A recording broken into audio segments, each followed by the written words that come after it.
The level of tiredness is unreal, my bro. I guess you pulled some long hours. I know your brother very well, Josiah. I think you may have used the wrong surname. But I don't doubt that you may know him. Because my brother's name is Josiah. Trininess not tired. Oh, wow. Well, look at me. Reading quickly and reading wrong. The amount of trininess. Listen. Some complications went on. Let's not get into too much of that. We all know that I'm here now. And that's what matters. I'm here now. We can talk about what the news of the day is. That's the important thing. That's the important matter. I've heard Supreme Court just blocked mandatory vaccines. Yes, the American Supreme Court did. That's great, I guess, for the Americans. But that really doesn't have much to do with us over here in Trinidad, unfortunately, for those who may be looking to such a thing as some kind of hope. It doesn't really pertain to us. But I guess the arguments themselves would be very interesting, because when our Prime Minister spoke about vaccine mandates, he also spoke about the examples around the world. And he mentioned the US as one of those examples. So if the US is an example, then the fact that the US general mandate got struck down, I guess now he needs to update his examples and speak about the US as an example of one that was struck down as being unconstitutional by their laws. But bear in mind, the US laws would be different from ours, and what we expect in our legal system is different from what they would expect of theirs. They're running on a more federal system. They have their states, and what basically what the Supreme Court said is their federal government, their large overall government, does not have the authority to demand every business vaccinate. They don't have that authority. But they did actually say that the states themselves do have that authority. Bro, that mustache is on point. Reminds me of a great philosopher. Thank you, sir. Good night, sir. Blessings to you. Didn't see you live last night. Nah, man, I missed out last night. One of my moderators conveniently told me, though, that the proper modus operandi when I'm missing the live is I post the Instagram status that I'm going to miss the live, take a screenshot of that, post it as a video over here on TikTok, and I can leave it over the course of the night, and then I'll delete it in the morning. So that's what I may do. Last night live was vibes, yeah. The sleep live. I don't know which other live you participated in. Maybe you're a moderator for multiple lives out there, and more power to you, sir. More power to you. But yes, the US Supreme Court isn't directly pertaining to us, and they said that the states do have the power to do it. And basically, a lot of their point was that the president, who is their executive president, cannot make an executive decision and say, well, you have to go get vaccinated. That needs to happen through legislation. And to be fair to our government down here, that's what they're looking to do. They're looking to get this done through legislation. And if they can do that, then it would be in the law. And once the law cannot be struck down, once it's constitutional, once it has been upheld, then there isn't much that can be said about that. They made a law. That's the legislation. You see, legislation, what the importance of legislation, and in their ruling over there, that was basically what was harped on to. The importance of legislation is this.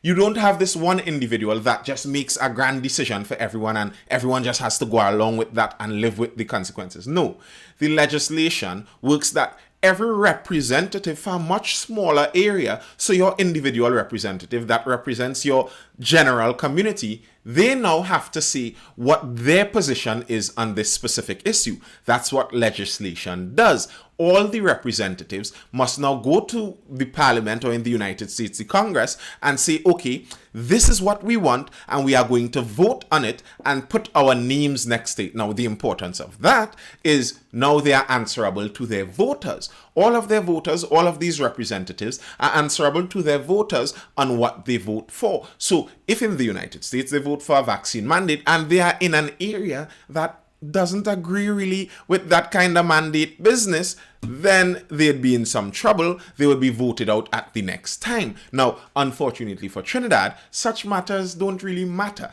Such matters don't matter because our legislative system doesn't generally function like that. People don't vote out their representatives like that. No one cares what their individual MP votes for. We don't even speak about things in that nature. We speak about things as what this party did and what that party did. That's it. Our representatives are representatives of their party, mostly in most of the districts, and that's just generally how it works. So again, the US Supreme Court doesn't really have much bearing on us, and also our political system doesn't even help with the pressures that the Supreme Court spoke about in their ruling. Anyway, but our news is what we're going to speak about. And the Prime Minister has announced that very soon he's going to be addressing the public sector and this whole vaccine mandate, the vaccination quasi, however you pronounce that, safe zone policy. PM to address public sector vaccination policy soon. Soon. Great. Prime Minister Dr. Keith Rowley will address the government's policy on public sector workplace vaccination in the shortest possible time. Now, yes, I read that. Yes, they do need to apply for a permit, but I believe the health minister said that the permit isn't very difficult to acquire. At least that's what he said. But yes, the Prime Minister said he's going to be speaking on that in shortest possible time. Now, I think that's kind of important because the 17th is 3 days away? There isn't much time for planning left. They kind of have to get on with whatever they're going to get on with. Though that decision has to be made clear. And it's strange that the given deadline was the 17th of January, and the intention of how to get this passed through into law was to do it through legislation. This isn't a matter of discussing and collective bargaining. That's what the Attorney General said. This is above those matters. This is going to be a matter of legislation. Comes down to the law books, and that's what they're going to do. But if it's going to be implemented on Monday is the 17th, right? If it's going to be implemented on Monday, would we be able to get legislation done before Monday? Posed with this question in Parliament, today Dial Singh assured that all concerns relating to the government's proposed plan to implement a policy that covers COVID-19 vaccinations in the public sector will be addressed. The policy was originally slated to come into effect on Monday, January 17th, but so far, no legislation or concrete plans on the implementation have been ventilated in the public domain. But how them feel the high and mighty so? It has a feel of that. It does have a feel of that to me. How could you say this, that you're going to implement this on the 17th, and then the weekend before, you still haven't shown people exactly how this legislation is going to work? What kind of business is that? I don't understand that. It doesn't add up to me. It doesn't make sense to me. That doesn't make sense. And as I've seen, someone spoke about the US Supreme Court. So as I've seen in that same thing, some people have suggested that over in the US, Mr. President Joe Biden, when he made that statement, he was doing basically the same thing. They probably were expecting an influx of person getting vaccinated prior to the 17th. Exactly. That's what I think their plan was. I think that's what Republic Bank's plan was when they had their vaccine mandate issued. They had a similar threat, and they counted down from 5. I don't know how many of you in this live were in the live when we went through that. So Republic Bank did similar, and I think President Joe Biden also did similar in the United States, because he made that announcement from a press conference. There was no law stated on it. He didn't even write the, what do they call that? The presidential edict that they do, their executive order. He didn't even write up one for it. He just made that statement in a press conference. And when he did that, he knew, remember, from his perspective, in the US, how they did it was, he said that any company larger than 100 employees must now issue a vaccine mandate. And I think some people surmised that he would have known. They have constitutional experts at their willing call. He would have known very likely that that was unconstitutional according to their constitution, but that doesn't matter. He made that announcement somewhere coming down to the end of last year, and it was only struck down at the start of January here. There was some time in between where some companies actually did institute a vaccine mandate, and they instituted their vaccine mandate based upon his press conference. So whether it could have been law or not didn't matter, because you can't unvaccinate yourself once you have been vaccinated. You don't devax yourself. So the people who they would have wanted to go out and get that vaccine already did it, and that mission would have been accomplished to some extent. I understand wanting to do that, but something just doesn't seem right about using that kind of coercive method to get people into doing something like that. It just doesn't seem right, and it doesn't seem like something that should be within the power of politicians to perpetrate on their population. Wow, what an alliteration. It really shouldn't be within their power. They shouldn't be allowed to do something like that. Yo, Joel Chow, I reach later and you reach later. So it goes. Too much oppression in this place. Now, the unions have been coming out with suggestions. To be fair to the unions, the Attorney General has been making quite a bit about saying that the unions now have to suggest something. If the unions don't want these measures, the unions doesn't want this measure specifically, then the unions have to suggest a working alternative for such. And okay, understandable. Yes, understandable. But the unions have been giving suggestions. If you look around and if you've been following the news and the articles coming out daily, a lot of the unions have been giving many suggestions. Unions, let independent experts assess COVID-19 vaccine policy. Now, I don't think I could disagree with this, and I'd struggle to see how anyone could plausibly disagree with this also. As I've kept saying, my mantra, more information. Let's be more honest, let's be more transparent.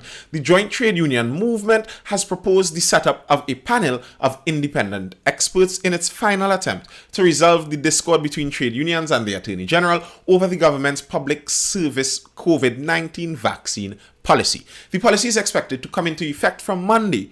Only vaccinated government workers will be allowed to work. Unvaccinated workers, we know what would happen there. During a press conference at the office of the Attorney General, Port of Spain, on Friday morning, JTAM President Ansel Roger called on the government to back down and rescind the policy and allow an independent 5-member panel to assess the accuracy of COVID-19 statistics provided by the Ministry of Health and draft a report. Roger said the report would verify that the decision taken based on TT's COVID-19 statistics is fair. Now, look at this. This is very similar to what I was saying earlier on. The whole point of this policy, the reason this policy can be instituted, the reason this policy even seems possible, is because of the COVID-19 statistics. How bad the numbers are currently in our COVID-19 numbers. That's the reason this policy is even being floated out there.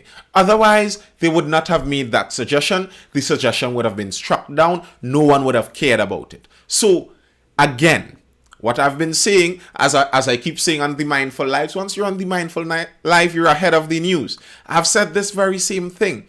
It's very important to have accurate statistics if we're basing very serious policies off of those same statistics.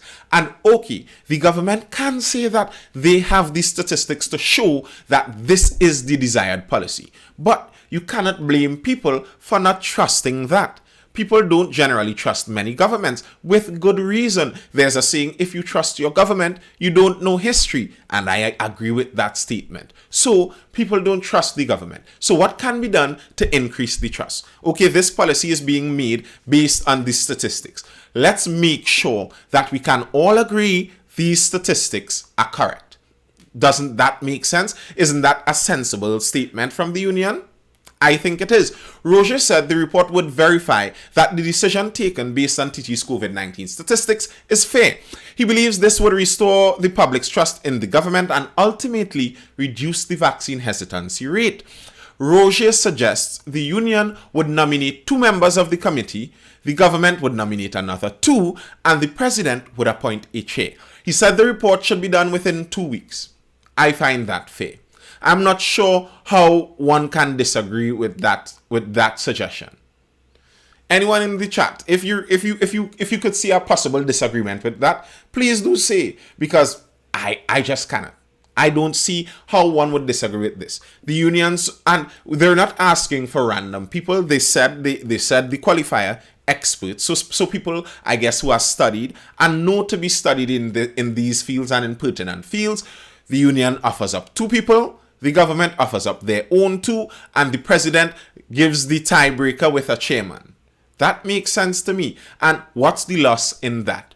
What's the loss in us studying our COVID-19 statistics? What's the loss in us giving a nice little recap and making sure that every number that we are seeing, these numbers that they keep saying, and some of these numbers, the intention is to get some people to know this is really serious and you should get around to being vaccinated. Okay, good. If you really want to convince people of that, you need to convince people of the numbers themselves. That's my statement. And I think the suggestion here by the union is a plausible one, along with many of their other suggestions. All right. What did he go on to say? The panel's final assessment of TT's COVID-19 data could be used to create a tool to help the government achieve herd immunity without forced vaccination, he said. If the government has nothing to hide and its figures are accurate, then this process should be welcomed by the cabinet, the prime minister, and AG. I agree. Roger hopes these recommendations will change the government's mind. If not, he warned, all hell will break loose. Over on the Instagram chat, hi Nathan, came late. You weren't the only one who came late, to be fair to you, Mr. Author Malcolm over there. Welcome. But you weren't the only one late. I was also late. But again, to remind everyone in the chat, as usual, if you missed the live and you want to recap on something you may have missed, or you're someone who wants to go back and check some of the previous lives, they are recorded and saved on my YouTube channel, Nathan Springer on YouTube. You also have the benefit of seeing the articles scroll behind, and also so you can go back there and listen it over again if you so feel inclined. I also have a podcast, but I haven't been uploading the audio versions for quite some time. I'm looking to try to change that and possibly get the audio versions uploaded daily also. So those who miss it can get it over on Spotify and the Apple Podcast business also. So that's the intention. Get back up on my podcasting business. Cool, Mike. Thank you, Mr. Author Malcolm. It's been here for most of the lives. It's not usually seen. The mic that is. But yes, subscribe over on YouTube, Subscribe over on YouTube, Nathan Springer on YouTube. Roger warned all hell will break loose if they continue with this policy. If it is their intention to increase the vaccination rate and develop a proper policy, they should talk to us. We are ready to talk. Papa Laps, this making you money? No, this is not making me any money. Well, not much at least. And you all can change that if you so wish. All right. First, they must take the deadline off the table. And I've seen many of the unions say this. They say that the deadline itself is a non-starter because the deadline is, as it were, putting an axe over their necks and then telling them to make a decision. You're as it were, putting the figurative weapon to their head and telling them, now let's negotiate. And they're saying, remove the weapon from our heads and let us negotiate in good faith without the threat of this deadline. Now, I think personally, I would not be surprised if that deadline disappears Because, as I said, the Prime Minister is planning to speak very soon. The deadline is over on Monday, and I don't see how legislation makes it through before Monday. So I think that deadline is going to have to be removed. And they are going to have to go back to the unions and have some discussion. And shouldn't it have been that way back when he made that discussion, that the discussion was, we are going to hold daily consultations with the unions for the next 3 weeks until we get this matter settled.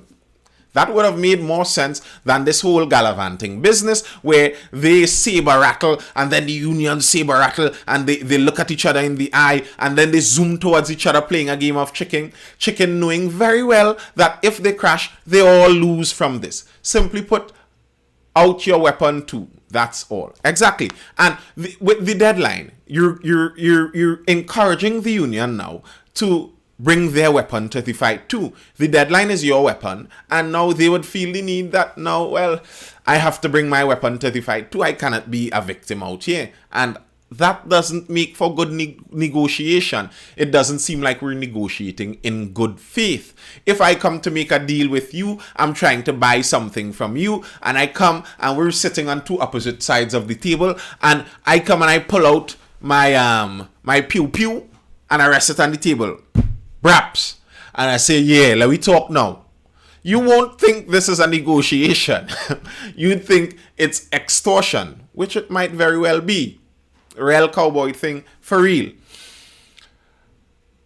But if their intention is to send workers home, cut the public service and all various sectors, this is Roger speaking here, then I'll say to them, you are walking down the wrong road.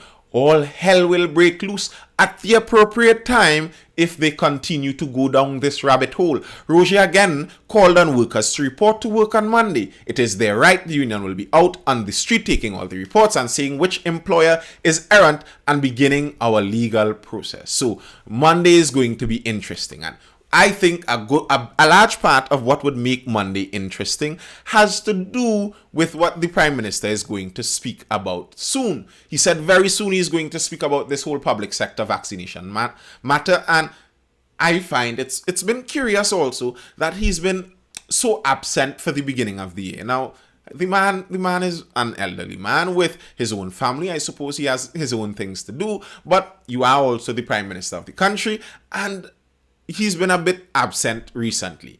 And that's especially interesting considering that this issue is on the front burner and a deadline is closing in. So I guess he's going to cure that absence and speak. Many suppose that speech, whatever he's going to speak, is very likely going to be tomorrow, Saturday. Or whenever you look at this, Saturday. That may be possible. That may be when it happens. And wouldn't it be ironic that the threat was made and the only time, if it is that he puts off the deadline, the only time he speaks to put it off is right before the deadline, just to make sure everyone is worried enough and you get enough people to be vaccinated. And I know some people firsthand who would have gone out there and gotten vaccinated based on that. So it did work for some if you look at that as considering it working. And to me though, I find it poor. If your job was threatened and you decided to go do this thing that you didn't want to do before, I have to question then what exactly was the purpose you weren't doing it before? If you're convinced that this is going to kill you, then someone threatening your job isn't going to make you take this thing that you were convinced was going to kill you. If you're convinced on a religious basis that this thing threatens your life hereafter, then you weren't going to let a threat to your job make you take this. So if you allow a threat to your job to make you do something that you were so adamant about not doing, then to me, that draws into large question, what was your decision for holding back in the first place? Now, again, I'm not saying that it isn't your right to do just that, but I think it makes sense for people to question themselves. What's the basis for this?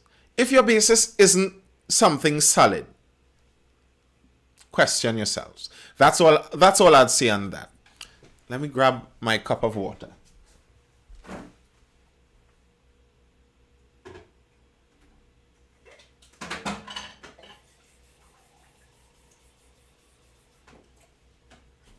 Yes, I'm back.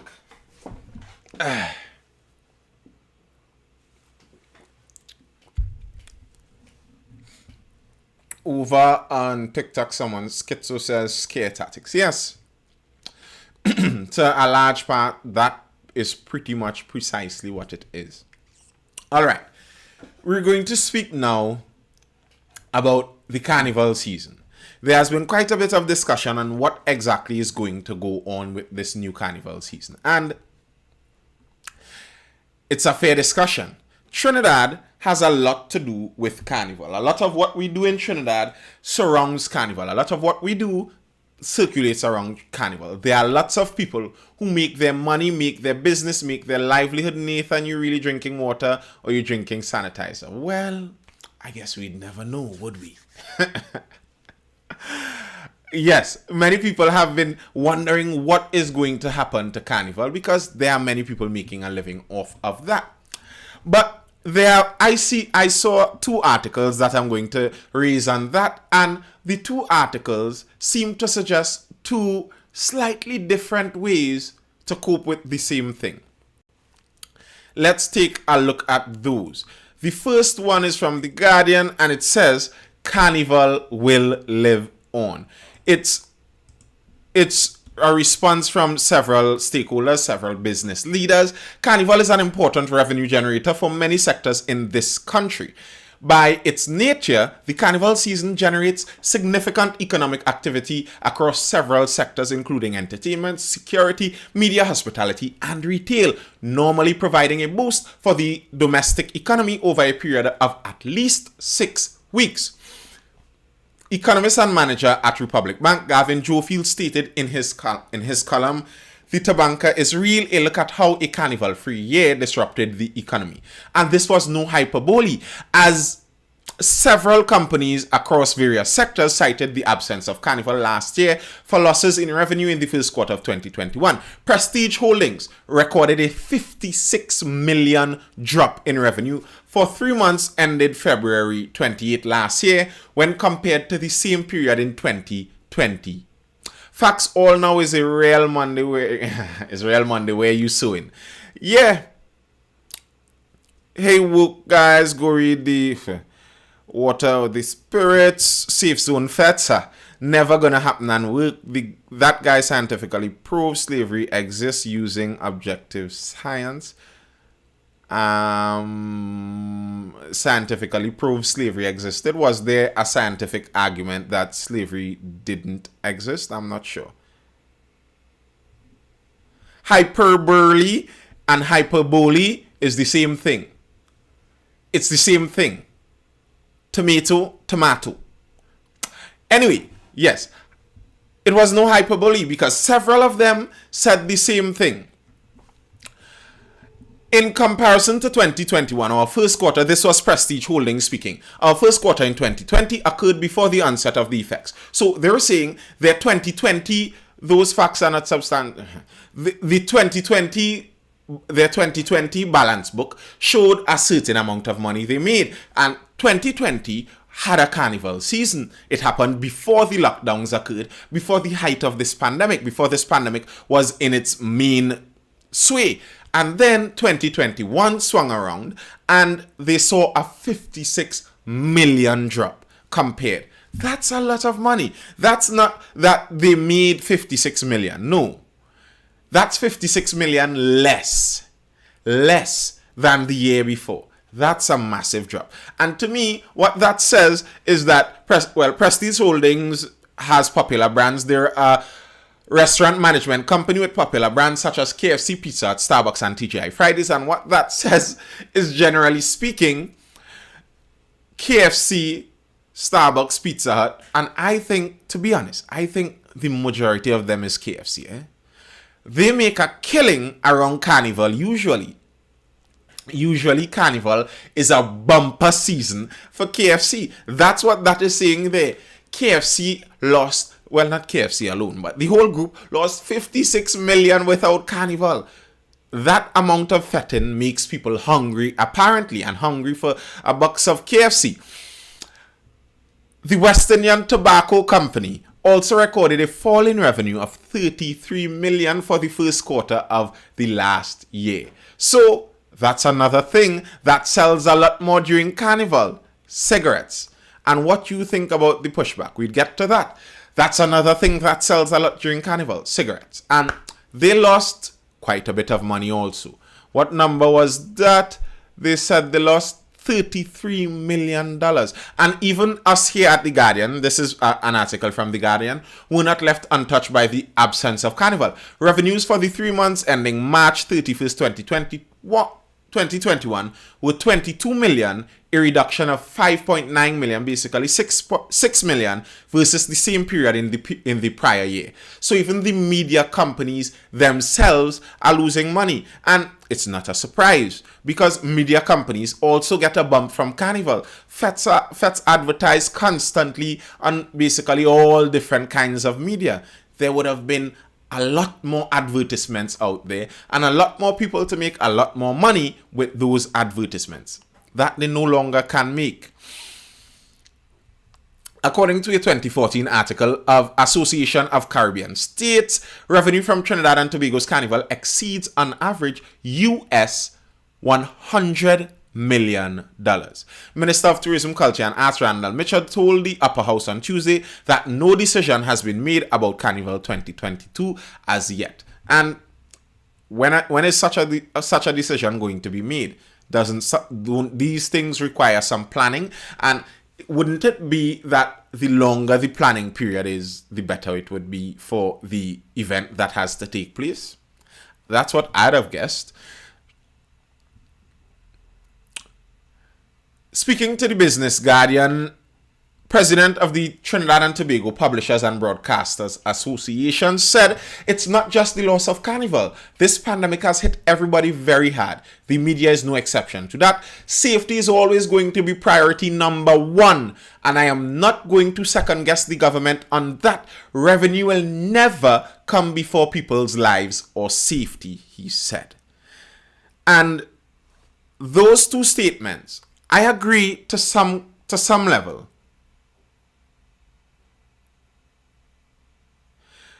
I agree to some level that decision should have been made since December. I agree with that. I agree to some level that resources, revenue should not be above people's lives. That's true. People's lives would be worth more than revenue, of course. But safety is number one priority. That cannot be how a government runs the entire nation, actually. You cannot run a country with safety as the number one priority for everything. It just cannot happen. There are always unsafe things, and it's not a government's responsibility to stop everyone from doing every unsafe thing. One of the people lamenting about their loss of revenue during the missing Carnival season was the tobacco company. Are we really talking about safety being the number one priority? If safety was the number one priority, then we would ban tobacco. It cannot be like that. That's not how governments run. So I don't agree with this. Safety is the paramount thing at all times, of course. That is not true, and I don't think it stands up.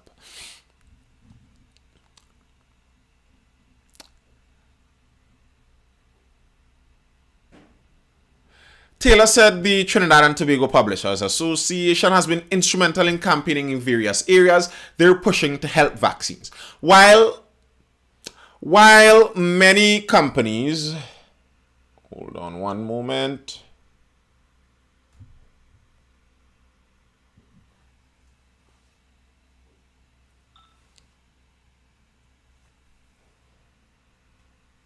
Right. While many companies... Where was I? While many companies were adversely affected financially, for Carib Brewery, it was a different experience. But how come Prestige Holdings making so much money but employees are underpaid and overworked? Well, that's what they're allowed to do. That's what they're allowed to do in the market, generally speaking.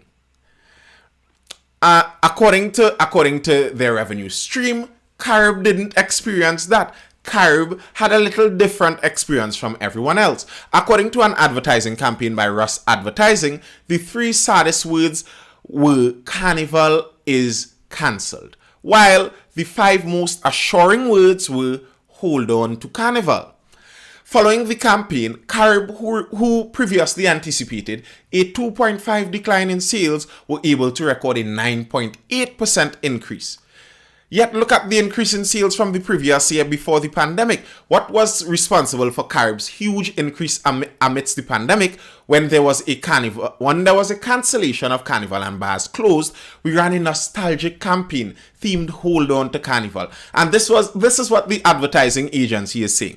They're saying that their advertising campaign telling everyone to hold on to Carnival was what was responsible really and truly for getting everyone in line and buying more Carib. I don't believe that actually. I have a different view. Personally, I have a different view. I think the reason Carib's sales went up was the reason that the drug use in nearly everywhere in the world went up, the reason that alcohol abuse went up, the reason that I'm sure subscription to sites that show adult material, I'm sure all of their subscriptions went up. When you lock people in their homes and give them nothing else to do, they generally use more drugs. And Carib just so happens to sell a drug. Yes, alcohol is a drug. Yes, it is. And this, good point also, Joel Chow.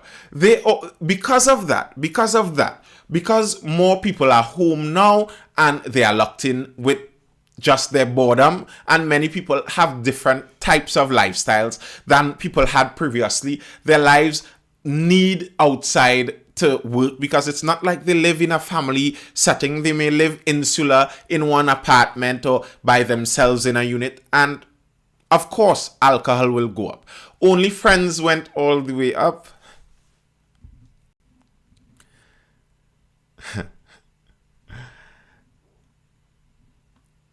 Who does get bored and drink a Carib?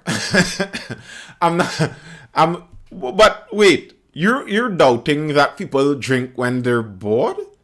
You think people would have a refrigerator with beers and be bored, sitting scrolling blindly, numbly through Netflix, and they wouldn't decide that, I'd feel good grabbing a beer now too?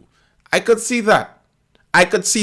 To me, I think that is way more likely than people hearing "Hold On to Carnival," and they hearing "Hold On to Carnival," and that makes them buy more Carib. I'm sorry, I just don't buy that. I just do not buy that. It doesn't add up to me. You hold on to Carnival, really, that's what made more bears sell. I'm sorry, it doesn't add up.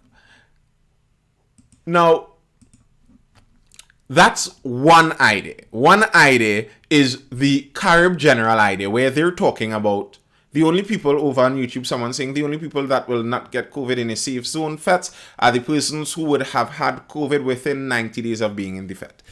Everyone home. That's actually true. This is one view. This is one view of how Carnival can be done. They really want Carnival to go on, so this is one view. You have it, the ever famous Rasta statement that you don't need dreadlocks to be a Rasta, you can grow the locks in your hat. Similarly, you could jump up in your hat, you feel that Carnival on the inside. You do your juvie internally. You have some internal juvie this year. And that's kind of the marketing direction that some of them are intending to go in. But there are some who are proposing to still have events. And I believe it's the head of the National Carnival Committee, is it the NCC, what that is called, Mr. Winston Gypsy Peters, and I heard him previously. He has been touting this all around. He isn't bashful in saying it. He wants Carnival to happen. He wants it to happen on the Monday and Tuesday, and he is sure that they can do it safely. He believes they can do it as safe as they did it in Miami, because he went over to Miami and he saw Carnival done there. And his point, I remember hearing him, and I think there's a pertinent point to people who like the Carnival seasons and like going to multiple carnivals. His point was that Carnival is a timed thing. The way how the Carnival seasons go, there's a rotation. Now, if you miss your time slot, there are different carnivals in various time slots. And if you don't do it, if Trinidad doesn't do it in February and you try to do it at another point in time in the year, there would be another carnival in another place at that same time. And he is lamenting that if we continuously miss our slot, someone else is going to jump in and grab that important slot. And the visitors that visit Trinidad for that carnival during the February season would now visit whatever other country does that carnival.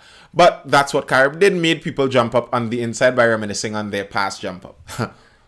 I'm not sure I'm telling you, I feel it was the despair and loneliness made more people drink. The house limes, liming by yourself or with the just 3 people, and you could buy a case of Carib.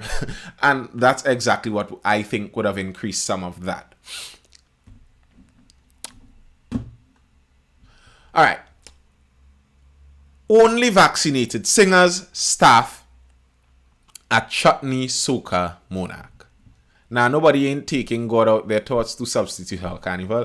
We will become a country of memories. We might forget how to fit with COVID protocols, or maybe it's just because Carib was cheaper. The house limes increased the sales and the amount of time people have home. Now, bear in mind, Carib isn't just Carib. Carib is Stag. And isn't Carib the distributor of Heineken and Guinness also? So nearly any beer you drink gives more money to Carib also. That's why I said I think it's not just their beautiful campaign, hold that carnival in your heart, hold on to carnival. No, I think it's people drinking more alcohol in general. I wouldn't doubt if you were able to analyze the amount of alcohol in general, not just from Carib, the amount of overall alcohol. I might look into that. That might be an interesting thing to find. I wonder if Angostura had an increase in sales also, and I wouldn't be surprised if they did. Shensia, that is what I have to say, has the best promotions. Yes, promotions have a lot to do with it, but they have always had those promotions too.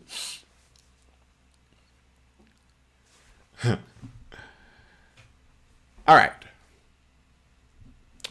Only vaccinated singers at the Chutney Monarch. The Chutney Soca Monarch 2022 contest is on, but a strict vaccinated only policy will be in effect. Now, I mean no offense to anyone, but personally, I find many times the quality of the Chutney Soca Monarch, wow. Whew. I watched some and I'm like, do people get entertained by half of this thing? But I guess some people do because it keeps going on and the crowd is always full to some extent. And they're planning to do a unique event this year. South ex-promoter and CEO, George Singh warned on Thursday that all artists, band members, musicians, handlers, workers, and stage hands must be fully vaccinated to be allowed into the venue. This is just one of the stipulations outlined as the planning for the 2022 Chutney Soca Monarch moves on at a pace, he said in a statement. Singh said the semi-final event, which is being held in a sterile environment, will see 25 artists, and I'm not going into the specifics of how it's going to happen. You want your live get banned? Hey, don't let this out. No one is going to report me for saying something like that. That's just my opinion. That's not an insult. And I didn't say all of the Chutney Soca Monarch was like that. There are some Chutney songs I like. Listen. I find it. This is my personal grouse. I am evidently not an East Indian, someone of East Indian descent. But I find it offensive, on behalf of some of them, that some of these quality classical East Indian songs are taken and bastardized into some rubbish chutney. I I watched a few Indian movies in my life, and I know some legendary Hindi songs, and I'm like, oh, this song is good. You hear it ringing, and you know the older recordings and the pitch and everything is unique about it. And yes, I could appreciate this. I have no idea what they're saying, but I can appreciate the talent and the quality and the production of this entire thing. And okay, I'm listening. I'm like, oh, nah. And then I am hearing a Chutney Soca song, and I'm like, wait. He is literally using the same phrasing, the same melody, the same words bastardized to make a rubbish song after someone spent all that effort making beautiful music. I'm sorry, I'm not for it. I'm not with it.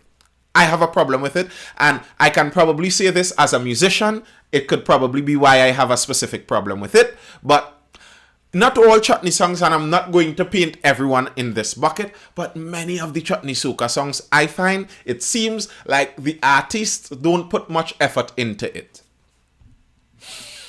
When we go meet up again, my darling, Nathan does listen to chutney and run around the random tree in the middle of a field.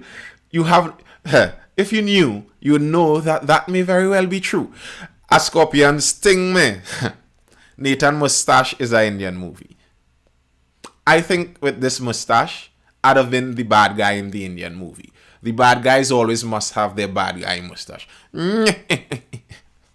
Anyway, that is what South X said. All their members, all people who have to be on the stage, all performers, must be vaccinated. That's a must. Now, I find that interesting, the direction that is going in. If you go further in that direction, you're literally, to me, you're literally reverting carnival to what it was transformed from. The original carnival was a bougie event. Thank you, gifter, whoever that is, thank you very much. I have no idea how this whole gifting works, but I appreciate it. I've heard some complex things about that. But anyway, thank you very much. The original carnival was a very bougie event. The nature of that carnival was, it was a French festival where it was basically balls and parties and dinners at exclusive venues, and these people would enjoy themselves at these more aristocratic events. And then the slaves, when they were freed, took that very same idea, took that event and brought it into their culture. They imbued their own sprinklings all over it. And of course, it continued evolving over time. It evolved and evolved and evolved. But it actually was evolving down from the more preferential treatment to a more everybody treatment. This is for everybody. Everyone must enjoy themselves from this. Free up. That was the general idea of the carnival. And now it seems like it's actually reverting. And year in, year out, it has been going in that direction anyway, to me, where you see the price of a lot of things inside of the festival. So the festival has been getting more and more exclusive, and this may just be another layer on the exclusivity of the festival. I've heard some people say that they've heard that it may have a parade of the bands exclusively in some stadium, and the judging can be done there where it can be a safe zone. And I will not be surprised. I will not be surprised, because there's money to be made, and there's a population in Trinidad who would have gone out and gotten vaccinated, and they would love, actually, they would enjoy the fact that they could have a more exclusive carnival. There's a population of Trinidad, I believe, who would actually jump at the opportunity to have more exclusivity in the general festivities. That's just by the way. I wonder how the ladies feel paying more money for less fabric.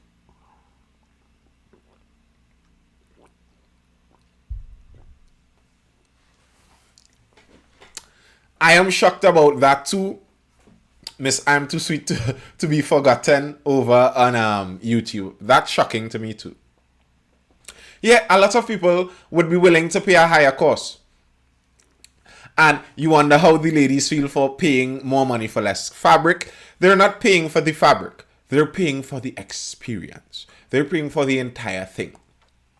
And if you could provide an experience and adventure and sell it as such and make it an effective sales, then it doesn't matter really what the clothing is. It's the entirety of the experience. Like, if you look at what many barbers are doing now, and you look at the price of barbering now, and if you were someone who grew up in the 80s or 90s, and you're accustomed to $15, $10 haircuts, even less for some older people, and you're hearing now barbers easily making $150, $200 because you're paying for more than just this haircut. There has been some marketing that has gone into this entire thing. And what I am selling you here is way more than simply a haircut.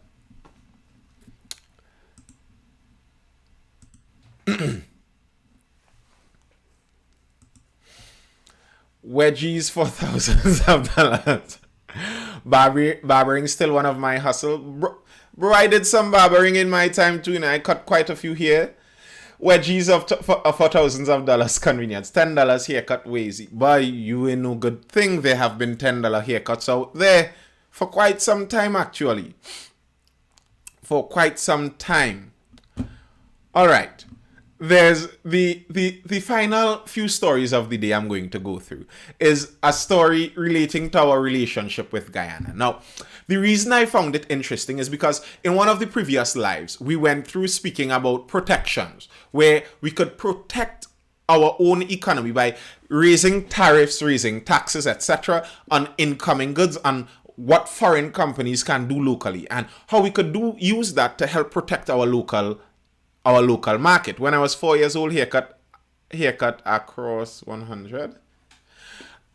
There are things that can be done to do such, and Guyana did some of this because here's some context. Guyana recently found oil. They struck oil. They struck it rich, and it seems like they were headed on an upward trajectory. But here's the problem Guyana would be facing: the oil industry, the global oil industry, is already well developed and well connected.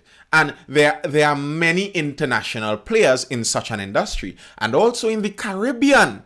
In the Caribbean, there are also many players in the oil industry, especially in Trinidad. Because in Trinidad, we have had quite a bit of experience in that. We have quite a bit of entrepreneurial companies doing that very same thing and different aspects in the oil economy. So if Guyana just leaves it open, what very likely is going to happen is they may see very little of all the money that flows through their country from that oil. They'll get a tiny amount of it, and foreign companies will come in and take all of that money and fly it out. So Guyana is trying to do something about that. Guyana recently passed a bill that exclusively reserves certain services for some local companies.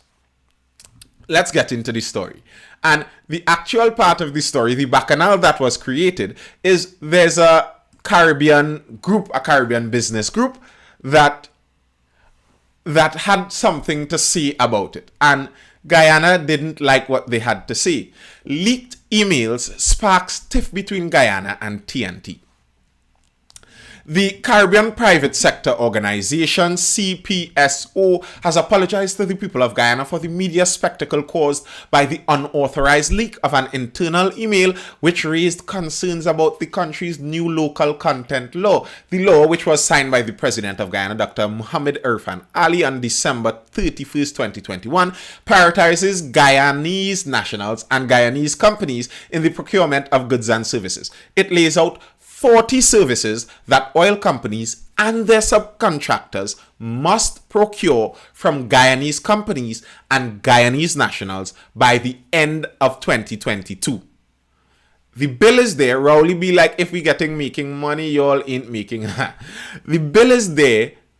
The bill is there to try to protect their local companies. They want the money to stay local, at least some of it. So they passed a bill that some of these services that these oil companies need and the oil company subcontractors, these 40 services must be preferentially treated to Guyanese nationals and Guyanese companies.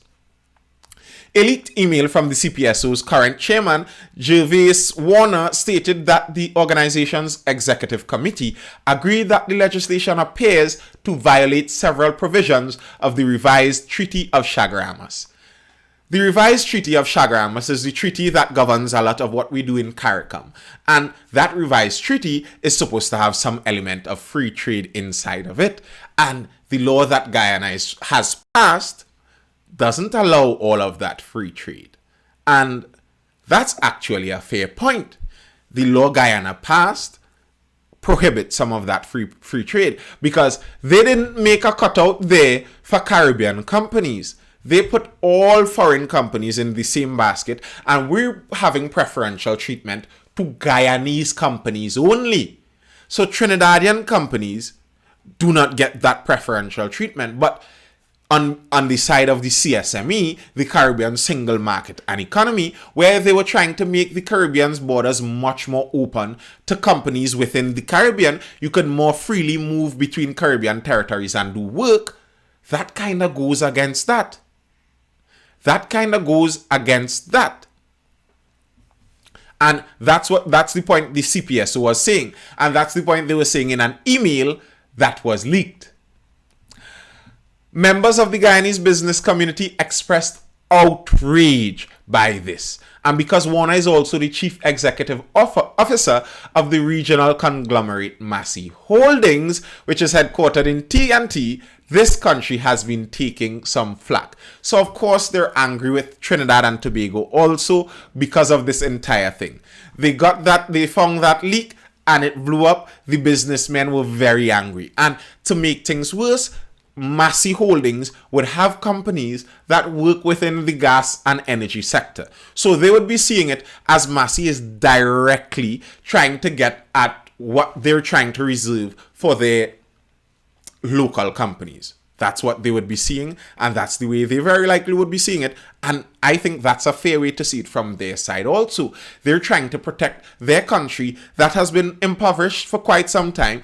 And if you leave it open, if you just leave an open market for a local Trinidad company and a local Guyanese company to go compete for the same thing, very likely the Trinidad company would have more experience, would have more resources, would very likely have more connections. They may have more experienced workers. They may be able to import workers from elsewhere with specific expertise.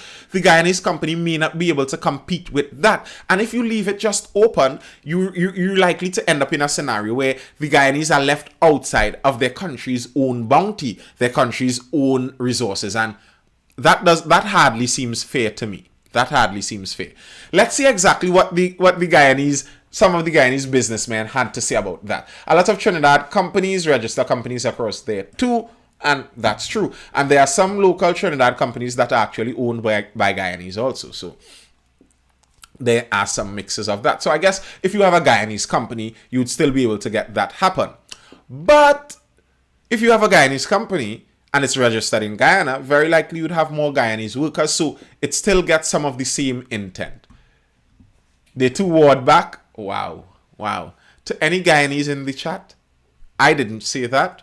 That was one of these people. I'm not sure who that person is. He says, you all are too ward back. Let's not get into that. Whirlwind of condemnation from Guyana private sector over objections to local content law from regional group. Private sector representatives in Guyana are outraged over a leaked email, and we know what they're outraged for.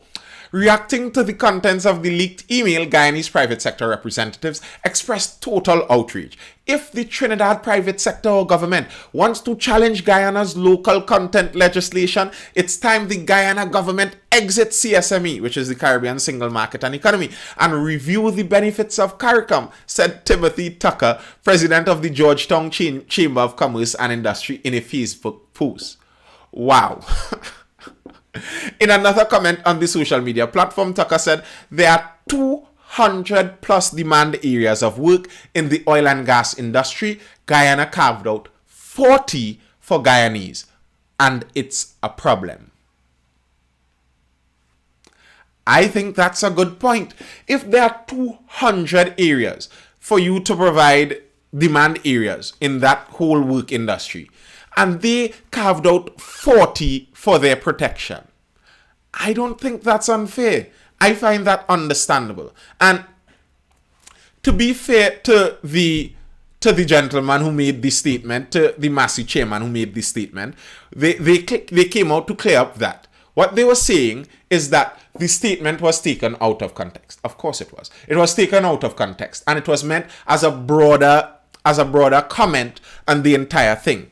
And within that organization, the organization that leaked that email, well, they didn't leak the email. The organization who the email was leaked from, they are a combination of Caribbean business representatives.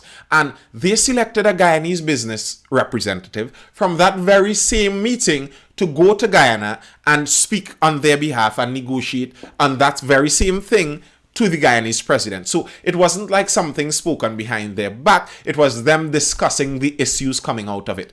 And to be fair to them, the issue coming out of it may actually be plausible. There may actually really be some breaking of the treaties that were made.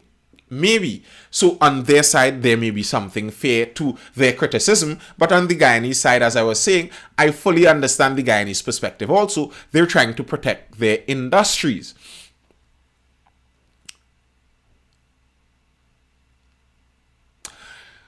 One further, meanwhile, former president of the Georgetown Chamber of Commerce, one Nicholas Deguboya, said the local content law of Guyana affords Guyanese the opportunity to provide a select grouping of goods, services to the oil and gas industry. The businessman said the schedule is only 40.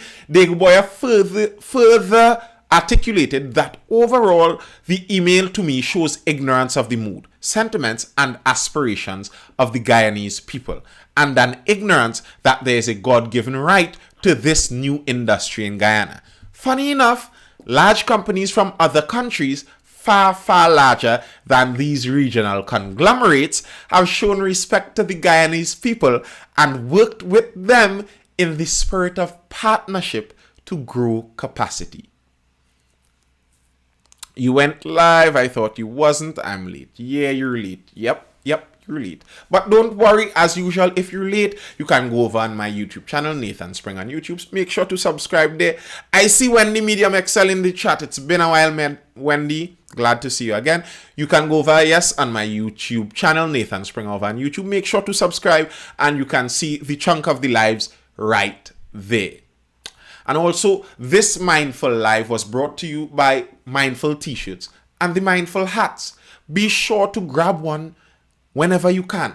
Message Nathan Springer over on Instagram if you'd like one.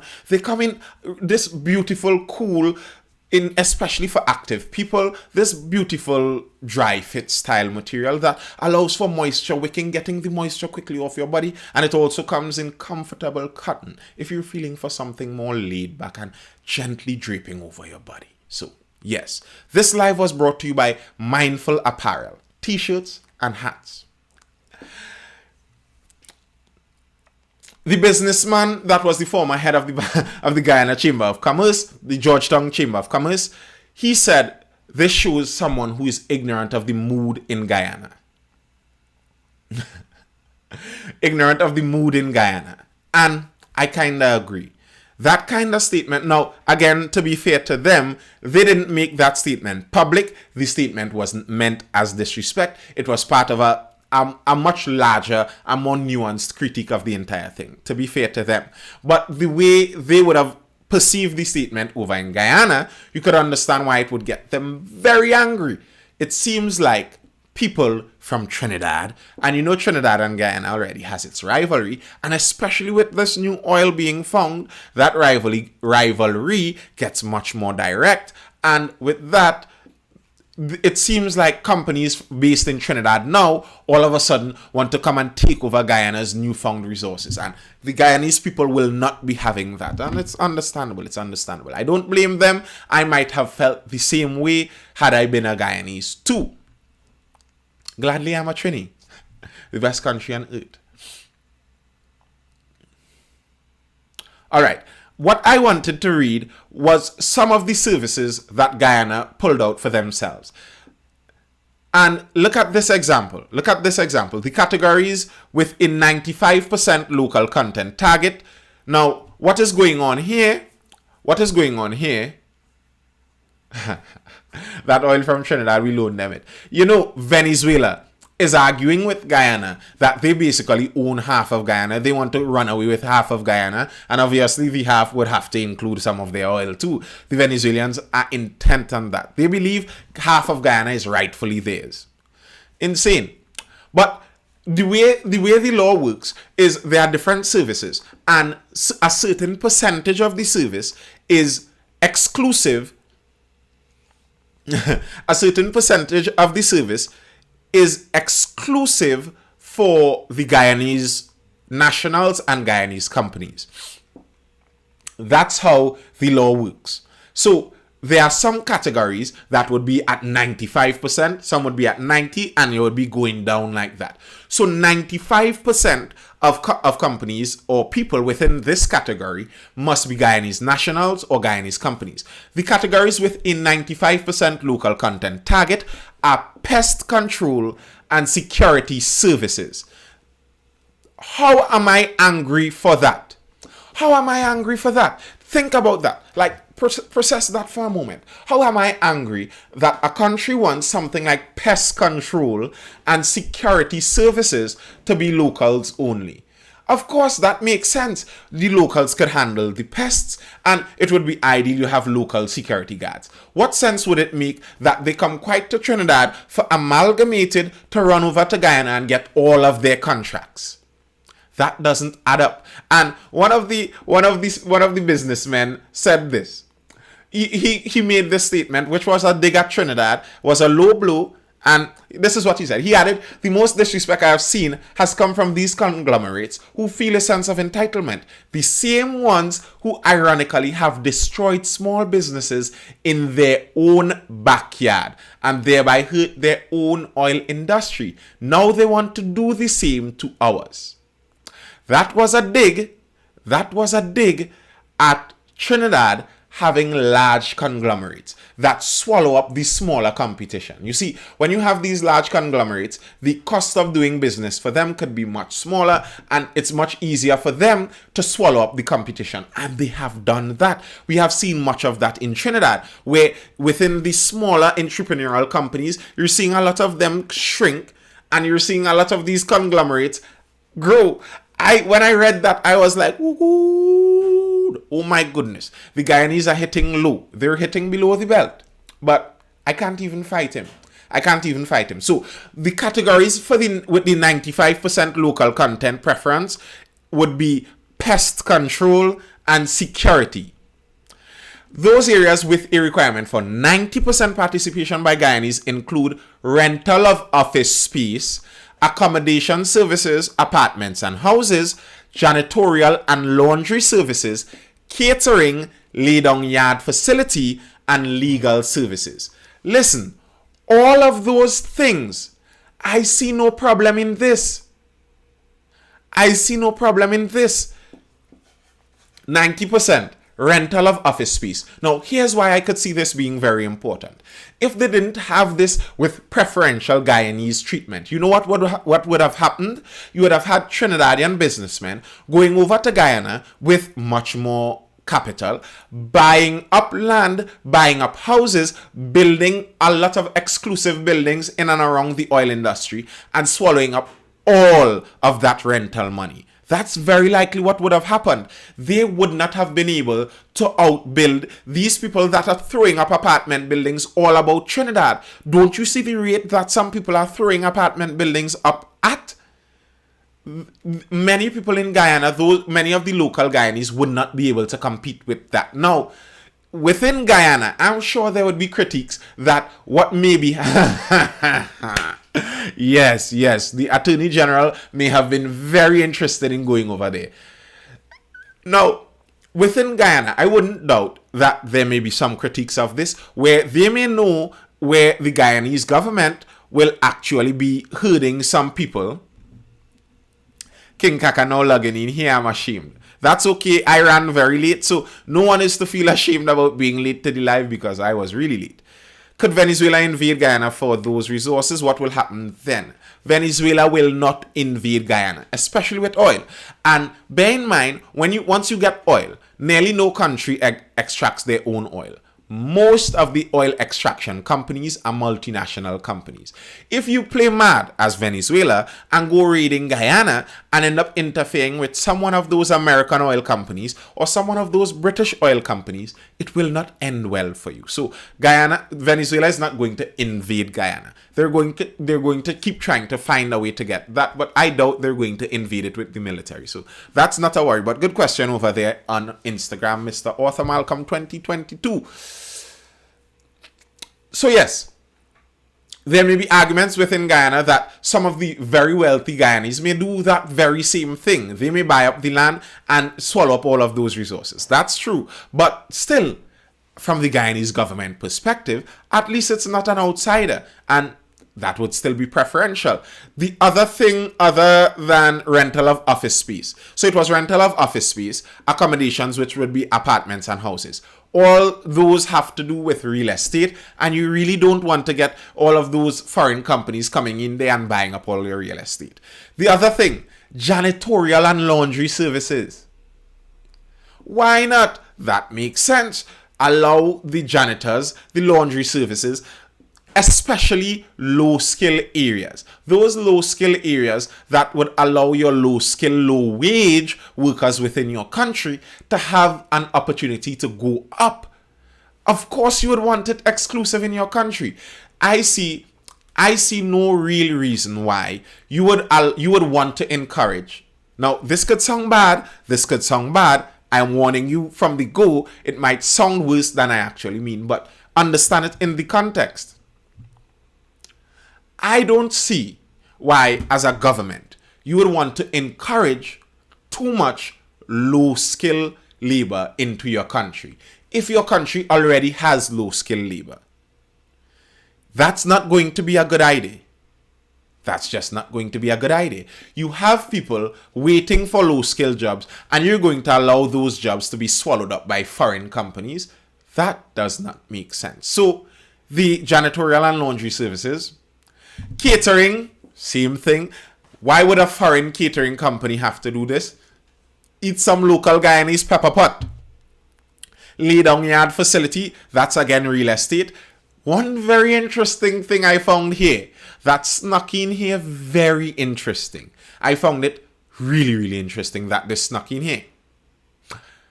Legal services.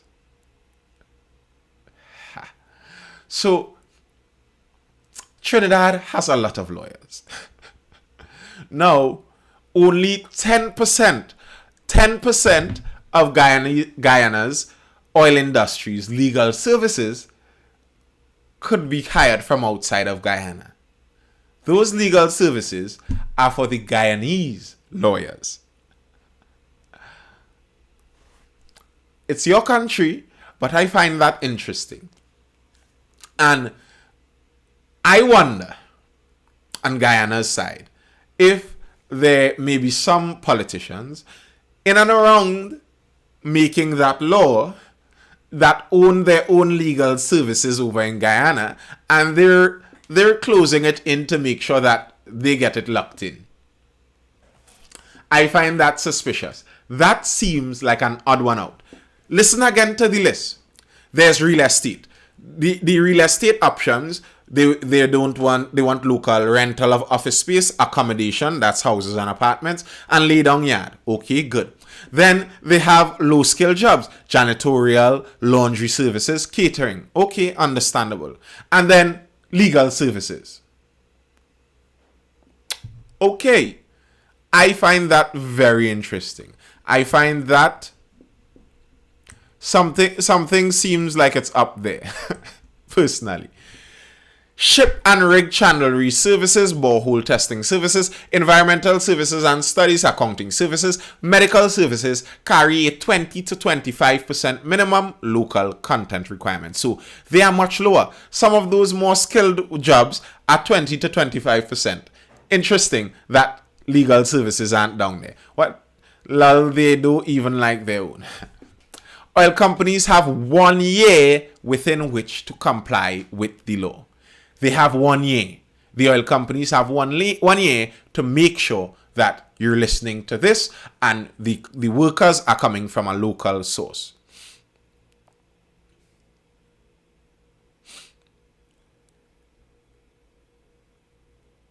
Let me get my Guyanese citizenship. Same thing I think in Trinidad governments love to invite low-skilled labor. Guyana has its own racket in order to survive the Trinidadian shacks. We do so they can easily say they are no lawyers suited for the industry. Exactly. Nathan go across the Guyana and start a TikTok called Full Mind. Hey, I have reason to go across the Guyana. I have heritage from there. But someone said in the chat there, if the video stuck, that was because that was my battery warning coming up. Someone said in the chat there that the Trinidadian government loves to import low-skilled labor. I'm not sure about that. I'm not 100% certain about that. Is it still sticking or has it stopped? Is it flowing smooth now? I guess it's flowing smooth now. Yeah. Good. So the local labor market, I don't think the government likes to invite they like to invite low-skilled labor. The CSME allowed for some of that.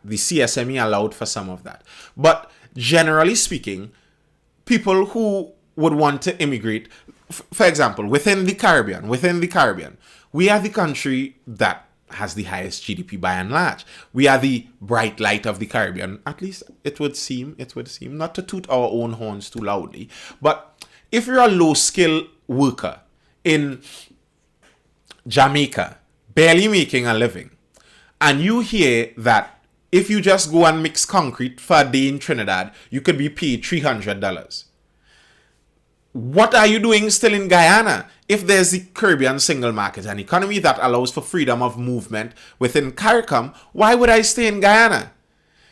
Or Jamaica, if my life is difficult there and I could go over here as a low-skill worker and even without much skills, get a much better living in that place. So it's not that the government has to import them. What needs to happen is all the government needs to do is not stop them. For example, the Venezuelans that are flocking into our country still, it's not because the government are inviting them or encouraging them. Not really. The Venezuelans are having a very hard time home, and once you do not stop them, they would come. One prime example is look at the United States. They're one of the prime examples to see problems with immigration.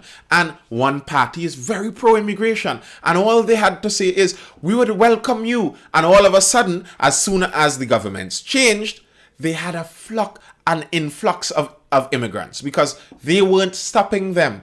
Immigrants want to move from worse places to better. It's kind of like if you did some science, it's kind of like diffusion. You move from an area of high concentration of poverty and difficulty and oppression and stress to areas of low concentration of poverty and difficulty and stress. That's how immigration generally goes. That's how people move. Who wouldn't want to move from a place that is more difficult to a place that is easier? That's common sense. That's obvious. So no one has to invite low-skilled labor. The sad truth is you need to refuse low-skilled labor. And that's where things get sad. Because many low-skilled laborers may not be bad people. But if you have too much in your country, it could become difficult. So I'm moving to Guyana now. Let me work on that accent. Go through, good luck. The truth is, though, very likely, a lot of the real benefit to Guyana may be a little while in the making before you could actually see it happen. So can I go to Guyana and open my own IT company while being a Trinidad citizen? I am not sure about that. I think you can, because the law, I found it interesting that within their bill, it was stipulated Guyanese companies and Guyanese nationals. So I guess if you register a company in Guyana, it would be a Guyanese company. I'm sure there are Trinidadian companies owned by foreign internationals. So maybe. And private businesses love the outsiders because it's cheaper. Of course, private businesses can pay outsiders much less. As I've said before, I know the construction industry. I'm in the construction industry, and Venezuelan laborers, you could pay them half or less of what you pay a local laborer. And then here's the next part. Here's the other difficult part. Many immigrants, when they come into a place, they're desperate. They're looking to work very hard. Their work ethic is different from locals. So imagine I could hire 3 Venezuelans, pay them cumulatively. Those 3 Venezuelans are going to cost me the cost of 1 local Trinidadian worker. And they are going to work more than 5 Trinidadian workers. So 3 Venezuelan workers that cost me the price of 1 work better than 5. It's a very difficult thing then for a business person to say, well, I'd still love my country and hire locally. There's some difficulty there. The majority ownership would probably have to be a Guyanese national. There are almost always legal ways to get around that too.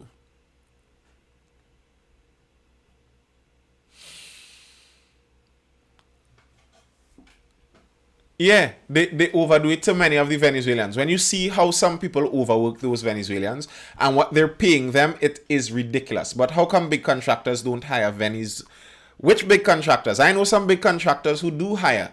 And part of the thing is, if you're a bigger contractor, it would be harder for you to... if you're a larger contractor, it would be harder for you to hire illegal Venezuelans. And you'd be caught easier. But for the smaller contractors, you could hire the illegal Venezuelans. And the thing is, if you're hiring legal Venezuelans who have their pass, their whatchamacallit, to allow them to stay here legally, then you may have to pay them better. They have legal recourse. They could go to the police station and report you on labor issues. But if you are a smaller contractor, small to medium, it's very easy for you to hire them illegally. Paying their NIS. What name NIS? What name NIS? They have any NIS to collect, Mr. J. Chris?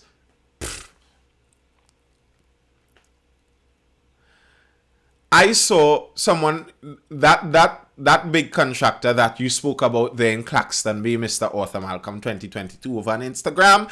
That big contractor out in Claxton Bay, I saw Venezuelans working there, so I don't know that he isn't hiring Venezuelans. They're paying harder or easier in Trinidad because observations would suggest otherwise. I think it is... You want them to stop paying your... I think it is easier in Trinidad. It's fun as Trinidadians, and it's how we generally speak a lot. We like to speak about Trinidad, like it's so difficult and etc. But to be honest, in perspective, it really isn't that bad here. And if you would see many people talk about going over to Guyana or going over to Venezuela, and look how many people actually do it. Not that many, because Trinidad is not that bad. All right. We've been streaming a nice long time over there on YouTube. Thank you to all who tuned in over on YouTube. It's appreciated. How many of you are still in that live? All 4? Thank you very much for tuning up. Thank you for tuning in. I hope you were educated by this, entertained, etc. Peace out over on YouTube. See you again on Monday at sometime.